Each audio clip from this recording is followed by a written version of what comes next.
بسم اللہ الرحمن الرحیم اللہم صلی علی محمد وعلی آل محمد مبارک وسلم۔ آج سے تقریباً 20 سال پہلے تک ایک بڑے شہر اور ایک علاقہ میں ایک دو ہی مفتی ہوتے تھے۔ لوگ اہم مسائل جس میں حلال و حرام یا کسی کے عقیدے پر قول، کفر و ایمان پر قول کرنے کے لیے مفتی سے رجوع کرتے تھے، اور عمومی مسائل، ضروریات دین امام و خطیب جمعہ اور اپنے دروس میں لوگوں کے سامنے بیان کرتے تھے۔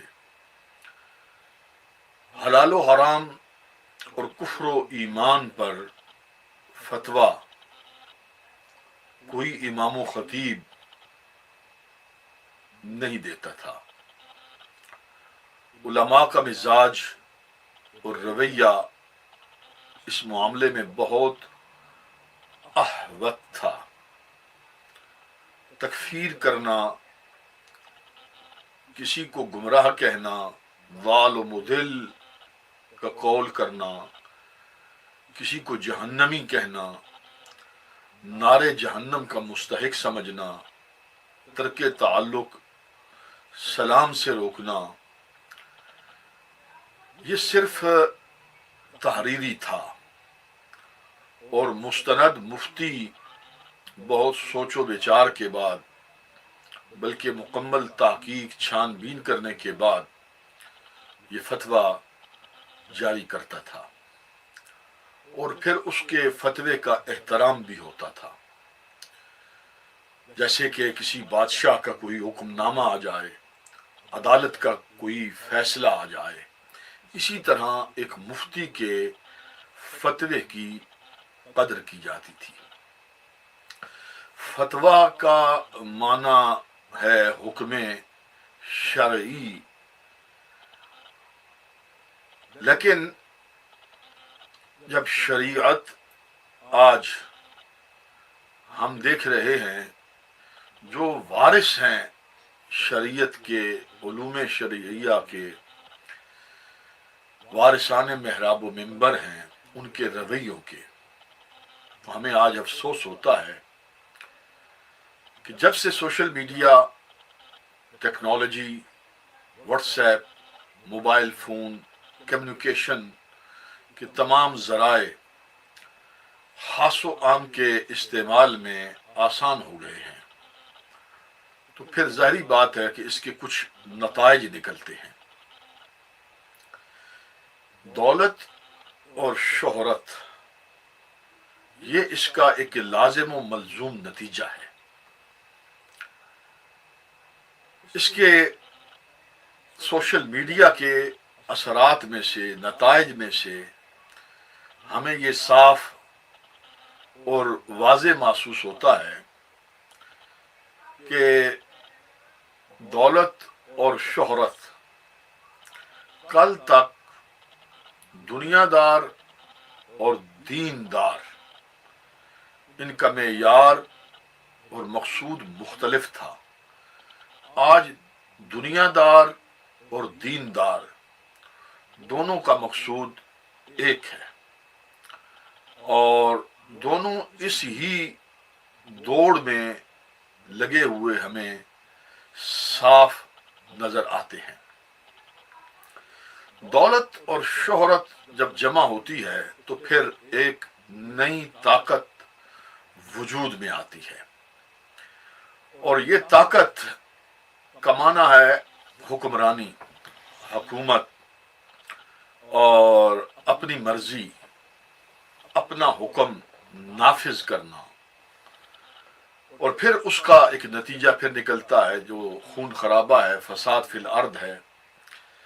اور ہم یہ بھی دیکھتے ہیں کہ وہ فساد فی الارض اس طرح کا خوفناک ہوتا ہے، فرد سے یہ افراد، قوموں سے اقوام کی طرف، قوم سے اقوام کی طرف جب یہ سفر نکلتا ہے تو ہم نے دیکھا کہ دھرتی پر اس طاقت کا استعمال کس طرح سے ہوا. سپر پاورز طاقتیں کس طرح دوسروں کو کچلتی ہیں. امریکہ چائنا کو، چائنا انڈیا کو، یورپ برطانیہ کو، مختلف، یہ سب ایک دوسرے کے خلاف طاقت کی وجہ سے ہوتے ہیں. مسلمانوں کے بھی اوپر اس کا مسلسل حربہ استعمال کیا جاتا رہا. بہت سے بلاد اسلامیہ دھرتی سے ختم کر دیے گئے اور زبردست طریقے سے وہاں پر خون کی ہولیاں کھیلی گئیں. ہزاروں نہیں لاکھوں جانوں کا ضیاع ہوا. حکومت الٹ پلٹ دی گئی.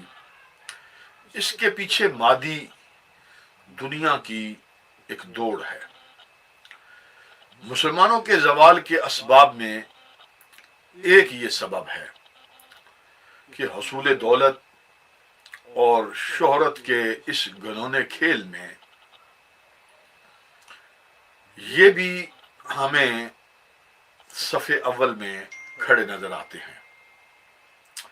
اور بالخصوص افسوس اس کا ہے کہ جو وارثان محراب و منبر ہیں، جو ورثۃ الانبیاء کا عظیم الشان ٹائٹل اور منصب رکھتے ہیں، اور یہ لوگ کسی سے پیچھے نہیں ہیں. اسی شہرت، دولت، پھر اس کے نتیجے میں حاصل ہونے والی طاقت، پھر اس کا پورا استعمال. اگر آپ پورے دین کو اور اس سے جڑی ہوئی ہر بات کا اگر آپ آج کی تاریخ میں جائزہ لیں تو معمولی غور و فکر اگر آپ کریں تو یہ بات آپ کو صاف محسوس ہوگی. عطر کا ثواب ہے، عطر لگانے کا. مسواک کرنا سنت ہے، لیکن اس کے پیچھے آپ کو کاروبار نظر آئے گا. یہ میں صرف مثال پر یہ دو باتیں عرض کی ہیں. اور محافل کے سٹیج رونقیں، کمکمیں، زرق برق لباس، گلیمر، فیشن صاف نظر آتا ہے. اور آج سوشل میڈیا پر نوجوان نوخیز مفتی فتویٰ فروشی کا باقاعدہ دھندا کر رہے ہیں. دکانیں کھلی ہوئی ہیں. فتوے کا مقصد جیسا کہ میں نے عرض کیا تھا کہ شرعی حکم جاننا ہے اور پھر اس کے سامنے سر تسلیم خم کرنا ہے. فتویٰ دینے والا مفتی اپنے رب کی، اپنے پروردگار کی عدالت میں اپنے آپ کو جواب دہ سمجھ کر فتویٰ جاری کرتا ہے، جبکہ آج اس کا مقصد تفرقہ بازی ہے، نفرت ہے، گروہ بندی ہے اور ذاتی نمود ہے، برتری ہے. ہمیں یہ بات آج صاف محسوس ہوتی ہے کہ جس طرح سے آج سوشل میڈیا پر ہمارے منبر اور ہمارے علماء کے رویے، انداز تبلیغ، گفتگو کا لب و لہجہ اور بے دریغ فتویٰ بازی، اور پھر اس کے نتائج جو برآمد ہوتے ہیں گروہ بندی کی شکل میں، کہ ہم اتفاق اور اتحاد سے بہت دور جا چکے ہیں. لبرل، سوشلسٹ اور لادین ملحد ہمیں آسانی کے ساتھ شکار کر رہے ہیں. ان کی نگاہوں میں ہم سب مسلمان ہیں، لیکن ہم ایک دوسرے کی نگاہوں میں مسلمان نہیں ہیں. ہر ایک کے لیے، چاہے وہ جو بھی مکتبہ فکر ہو، اس کے لیے ایک فتویٰ موجود ہے. میں اس سلسلہ میں چند ایک معروضات قرآن و حدیث کی روشنی میں آپ کی خدمت میں عرض گزار کرنا چاہتا ہوں۔ فتویٰ ایک عظیم الشان کام ہے، منصب ہے مفتی کا۔ اللہ رب العزت جل وعلا شانہ نے فرمایا ہے فَاسْأَلُوا أَهْلَ الذِّكْرِ إِن كُنتُمْ لَا تَعْلَمُونَ۔ پھر ایک جگہ ارشاد ہوتا ہے يَسْتَفْتُونَكَ قُلِ اللَّهُ يُفْتِيكُمْ فِي الْكَلَالَةِ۔ اللہ رب العزت نے ان دونوں مقامات میں واضح ارشاد فرمایا ہے کہ اہل علم کی شان بیان کی ہے اور فتویٰ دینے کو اپنی طرف منسوب کیا ہے، یعنی یہ سنت الہیہ ہے۔ انبیاء اور رسول بھی یہی کام کرتے رہے، لوگوں کو نہی عن المنکر، حلال و حرام سے بچاتے رہے، اس پر انہوں نے فتاوی جاری کیے۔ اس سلسلہ میں جو کچھ آداب ہیں، ایک معروف مشہور مفتی اعظم تمام بلاد اسلامیہ میں جن کی عظیم الشان شہرت تھی، اور فقہ حنفی کے انتہائی ممتاز مفتی علامہ شامی ابن عابدین، جن کا انحماق علمی ثقافت پر تمام اہل علم متفق ہیں، انہوں نے رسم المفتی پر ایک پورا رسالہ لکھا ہے۔ پھر اس کا خلاصہ کیا ہے قاضی سلمان منصور پوری نے، جو میرے پیش نظر ہے، اور پھر اس پر مزید خلاصہ حضور نصیر ملت پیر سید نصیر الدین نصیر رحمۃ اللہ تعالی علیہ نے بھی فرمایا ہے۔ اس میں ایک روایت ابو داود کتاب العلم کی ہے کہ من افتا بغیر علم کان اسمہ علی من افتاہ۔ یہ ارشاد نقل ہوا ہے بغیر علم کے جو شخص فتویٰ جاری کرتا ہے، کلام کرتا ہے، قول کرتا ہے، فتویٰ جاری کرتا ہے، وہ گناہ گار ہے، وہ گناہ میں مبتلا ہوتا ہے، لوگوں کو گناہ میں مبتلا کرتا ہے، اس کے بہت سارے اثرات نکلتے ہیں، خود بھی گناہ گار ہوتا ہے، معاشرے کو بھی اس سے اس گناہ میں مبتلا کرتا ہے۔ اسی طرح ارشاد ہے، یہ حضرت عبداللہ ابن مسعود، حضرت عبداللہ ابن عباس رضی اللہ تعالیٰ عنہ کا یہ ارشاد ہے کہ من افتا عن کل ما یسأل فہو مجنون۔ ایسا شخص سے جو ہر پوچھی گئی بات کا جواب دے، یعنی سوال کیا گیا اور جواب دیتا گیا، سوال کیا گیا جواب دیتا گیا، کہا وہ مجنون ہے۔ یعنی اس کے اندر جو بات کہی گئی ہے کہ اس کو غور و فکر کرنا چاہیے، ہر سوال کا جواب پورے غور و فکر سے ہوتا ہے۔ کچھ جواب آسان ہیں جو روزمرہ میں آتے ہیں، لیکن کچھ مسائل سینسٹیو ہوتے ہیں، جس کی طرف میں نے شروع میں اشارہ کر دیا۔ اسی طرح معروف اور مشہور محدث، ان کا ایک قول ہے اجلس الناس علی فتیا اقلہم علما، کہ جس کے پاس علم کم ہوتا ہے وہی جسارت کرتا ہے فتویٰ دینے کی، جلد بازی کرتا ہے۔ آداب مفتی اور فتوے کے جو آداب ہیں، یقینی بات ہے کہ علم اس میں بہت بڑی شان رکھتا ہے، کہ علم کے بغیر تو فتویٰ ہو نہیں سکتا۔ لیکن کلام مجید کی ایک معروف اور مشہور آیت ہے انما یخشی اللہ من عبادہ العلماء۔ یہ آیت جہاں پر صاحبان علم کی عظمت پر دلالت کرتی ہے، وہاں ہمیں یہ بھی خبر دیتی ہے کہ صاحبان علم صاحب تقوی ہوتے ہیں۔ تقوی ایک مفتی کے لیے بہت ضروری چیز ہے، جس نے لوگوں کے ایمان پر قول کرنا ہے، حلال و حرام پر قول کرنا ہے، جس کے نتائج نکلتے ہیں، زندگی کا کرینہ بدل جاتا ہے۔ کوئی حلال و حرام کا بھی مسئلہ ہو، چاہے وہ رشتوں میں ہو، جائیداد و وراثت میں ہو، کسی معاملے میں بھی ہو، اعتقاد سے تعلق رکھنے والی چیزیں ہوں، کسی پر کفر کا قول کرنا ہے، فسق کا قول کرنا ہے، گمراہی دال مدل کا قول کرنا ہے کہ اس کے پیچھے نماز مقروء تحریمی ہے، اس سے ترک سلام کا قول کرنا، یہ بہت زیادہ سینسٹیو چیزیں ہیں۔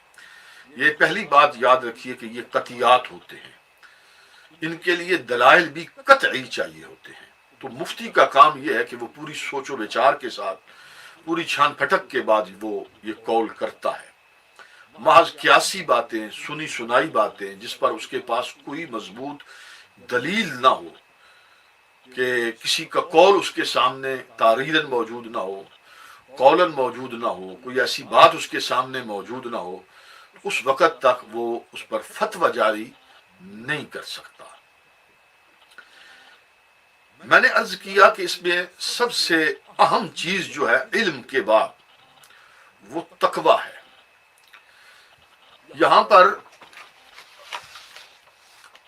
علامہ ابن عابدین نے اس کے 25 اس کے آداب لکھے ہیں، 34 اس کے اصول لکھے ہیں۔ میں یہ سمجھتا ہوں کہ یہ 2 ہی کافی ہیں آج کی میری اس گفتگو کے لیے۔ علم بھی میں نے اس کی نوعیت بتا دی ہے، اب اس کا جو خلاصہ بنتا ہے وہ علم ایسا کہ جس میں تقویٰ موجود ہو۔ اس پر آپ یہ چند لفظ ملاحظہ فرما لیں۔ آپ لکھتے ہیں کہ ضروری ہے کہ مفتی ورع و تقویٰ، دیانت اور امانت اور اخلاق فاضلہ سے متصف ہو۔ یہ بہت اہم بات ہے۔ دیانت ہو، امانت ہو، صاحب ورع و تقویٰ ہو اور انتہائی اچھے اخلاق کا مالک ہو، اور دنیا سے بے رغبت ہو، اور اپنی ذاتی زندگی میں معاصی، منکرات بلکہ خلاف اولا سے بھی وہ اجتناب کرے۔ یہ بہت کڑا معیار ہے جس میں مجھ جیسے لوگ بالکل پورا نہیں اترتے۔ اور پھر جن لوگوں کی طرف میں نے نشاندہی کی ہے سوشل میڈیا پر، میں ایک نام بلا جھجک لے لیتا ہوں جس سے آپ کو ہماری سوسائٹی، معاشرے کا اندازہ ہو جائے گا کہ ہمارا معاشرہ کس طرف دوڑ رہا ہے، اور میری باتوں کی اہمیت بھی واضح ہو جائے گی۔ آپ کا یہ سوشل میڈیا مفتی عبد القوی کے نام سے تو واقف ہے۔ اب اس طرح یہ معیار جو میں نے آپ کے سامنے رکھا ہے، اب ان کی زندگی آپ دیکھ لیں، اور پھر میں جن کے نام نہیں لے رہا ان کو بھی آپ جانتے ہیں، ان کا غصہ، ان کا انداز، ان کے رویے، ان کا رہن سہن، ان کے دائیں بائیں، ان کے انکم سورس، سب ملاحظہ کر لیں۔ کہتے ہیں کہ مفتی میں خاص طور پر درج ذیل اوصاف ہونے چاہیے۔ یہ لکھتے ہیں نمبر 1 تو وہ عاقل و بالغ ہو۔ بلوغت پر بھی جو بات ہے کہ ایک بالغ ہونا اس کی ایک حد ہے، لیکن آگے جا کر وہاں تفصیل کے ساتھ وہ تجربہ لکھتے ہیں کہ ایک منجے ہوئے استاد کے پاس اس کا وقت گزرا ہو۔ یہ اس کی پوری آگے بلوغت کی آگے تشریح موجود ہے۔ ثقافت پر وہ فائز ہو، اس کی علمی ثقافت پر لوگوں کو مکمل بھروسہ ہو، جس پر میں نے علامہ ابن عابدین پورا عرب و عجم اور بلاد اسلامیہ، سلطنت عثمانیہ کے جتنے مفتی تھے ان کی فقاہت پر مکمل بھروسہ کرتے تھے۔ ان کے اپنے شیخ، اپنے استاد حضرت شیخ سعید حلبی جو بہت بڑے شیخ تھے، محدث تھے، عالم تھے، فقیہ تھے، انہوں نے ہی ان کا جنازہ پڑھایا۔ 54 سال کی عمر میں حضرت شیخ ابن عابدین کا انتقال ہو گیا۔ تو ان حضرت شیخ سعید حلبی کی آپ ورع و تقویٰ وہ پڑھے تو حیران ہو جاتے ہیں۔ میں اس کی میرے سامنے پیش نظر کوئی باتیں موجود ہیں، لیکن طوالت سے بچنے کے لیے میں یہاں چھوڑتا ہوں۔ آگے فرماتے ہیں کہ بد اخلاقی اور بے مروتی سے محفوظ رہے۔ یہ بہت اہم ہے کہ مفتی بدخو نہیں ہو سکتا، بد اخلاق نہیں ہو سکتا، ترش نہیں ہو سکتا، سخت مزاج نہیں ہو سکتا۔ پھر کہتے ہیں کہ اس کی طبیعت فقہی طبیعت ہو، ذہن میں سلامتی اور غور و فکر کی صلاحیت ہو۔ یہ بھی بہت اہم بات ہے۔ اور پھر سب سے اہم بات کہ وہ مرعوب نہ ہو، طاقتور سے، حکمرانوں سے، کسی خاص گروہ قبیلے سے وہ مرعوب نہ ہو، اس میں لالچ نہ ہو کہ فلاں گروہ، فلاں طبقے، فلاں برادری، فلاں، آپ کہہ سکتے ہیں اس دور کے اندر مختلف بزنس فیملیز ہیں، ان سے وہ مرعوب نہ ہو کہ یہ میرا فتویٰ، یہ میرا قول اس فلاں کے لیے جا کر شاید ان کے انکم، بزنس، کاروبار میں کوئی مشکل نہ پیدا کرے، لہذا وہ قول نہ کرے۔ تو ایک ایسی ملی جلی بات کرے، مطلب کی بات کرے، اپنی ضرورت کی بات کرے، یہ شخص اصلاً منصب افتاء کے لائق نہیں ہوتا۔ فتویٰ حکم شرعی ہے، وہ شارع حضور نبی کریم صلی اللہ علیہ وسلم ہیں، لیکن مفتی شرح کرتا ہے۔ مفتی شارع علیہ السلام کے قول کو، اس فرمان کو، نصوص کو لوگوں کے پوچھے گئے سوالات کے جواب میں بیان کرتا ہے۔ آج انتہائی افسوس کے ساتھ میں کہہ رہا ہوں، اور یہ ویڈیو بنانے کا مقصد بھی یہی ہے کہ ہمیں دین کو اس طرح سے ناقدری نہیں کرنی چاہیے۔